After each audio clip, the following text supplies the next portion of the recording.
Britney, Precious, at saka si Nadine.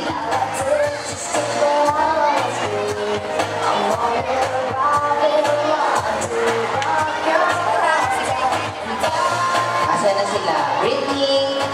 Okay, pagkatapos naman po nito ay isusunod na natin ang awarding. Okay, dun sa mga batang mga nakakuha ng mga special awards galing sa McDonald's dahil sa mga napansin po ng mga customer, ng crew, ng managers, and also the marketing staff na pinagbutuhan po para magkaroon sila ng mga special awards.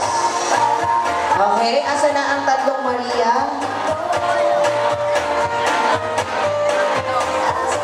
Nadine.